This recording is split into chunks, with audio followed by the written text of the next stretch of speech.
What's going on, guys? So today I am super excited to share some incredibly good news with you guys, and this is exactly why we do what we do. A while back, I picked up a bardic, which is a species of venomous snake. I found it in an inspection pit. I was really bummed that I didn't get photos, but I tend to kind of forget to take videos and photos of catching these snakes and lizards and stuff, because it's the last thing on my mind when I get the call out. I'm like, oh yeah, this will be a really cool thing to film or take photos, remember to take photos, but then I go grab the snake or the lizard and then I just get caught up in checking if it was okay. And in this case, it was incredibly dehydrated and incredibly skinny. Now, snakes last a very long time without eating, and this thing had folds of skin. You could see its like the spine in its back very, very clearly. I did get some photos of it, which I'll throw up now.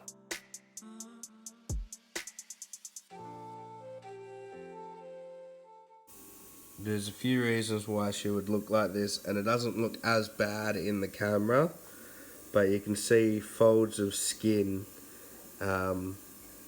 towards the end of her tail there, and indents. You can see her spine majorly up there. The photos do not do it any justice. Like, the photos don't depict how bad it really was. Like, it was incredibly bad.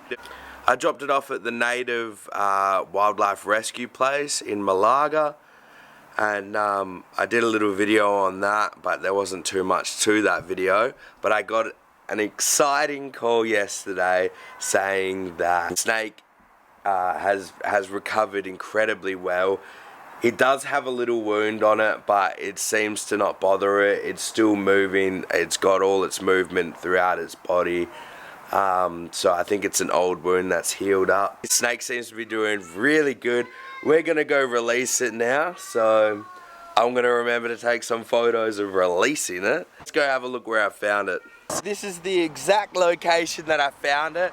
My guess is that she's come over, or he, I don't know if it's a he or a she, but I originally named it a she and then they originally named it a he, so yeah. So I have a feeling come over one of these and fallen down. It's quite a deep pit under there. It's probably a 2-meter drop.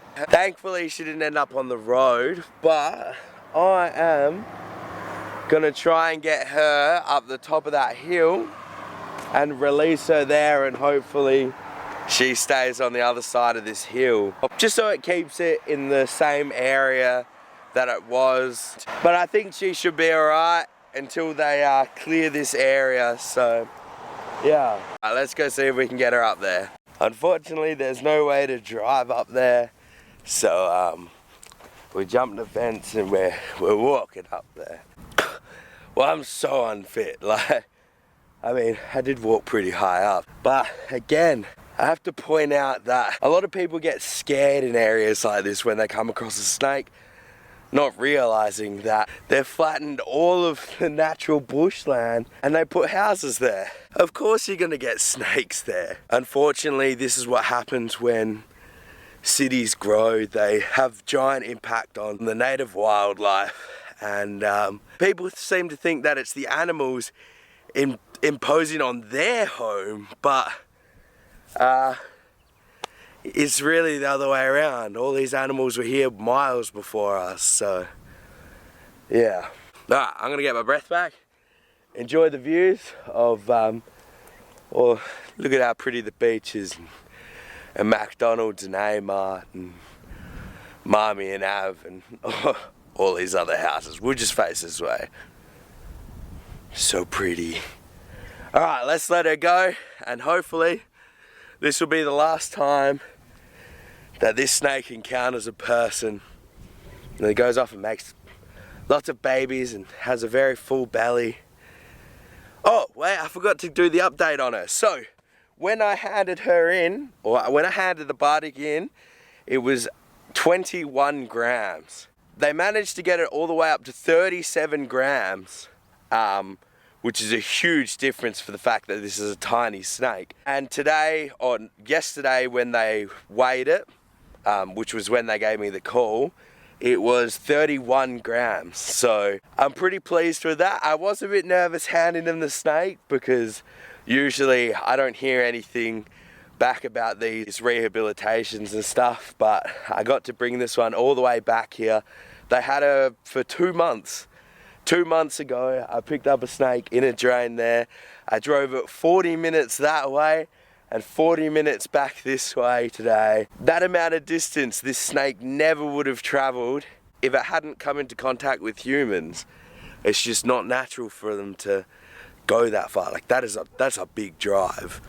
Also, snakes don't have arms. They can't have licenses, so yeah. All right, let's get some photos and we'll let her go.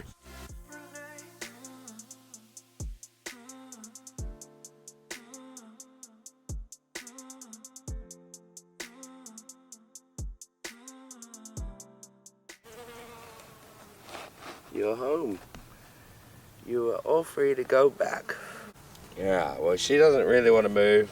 I don't know what's going on, but I'm gonna put her down in the shady bit down here, and hopefully she'll snap out of. I think she might just be in a little bit of shock from all the movement, and I'm a bit scary to her. So I'll go put her over here, and there you go.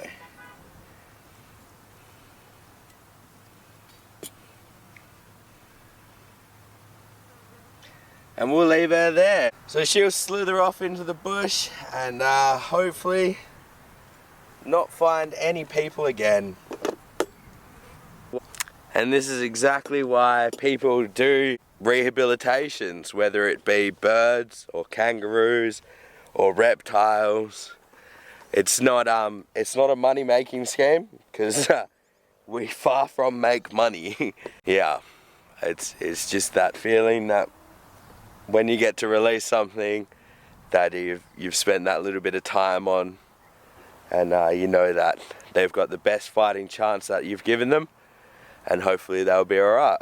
Today started off, well, I had night shift last night and I was asleep. I got a few calls for a snake at a school.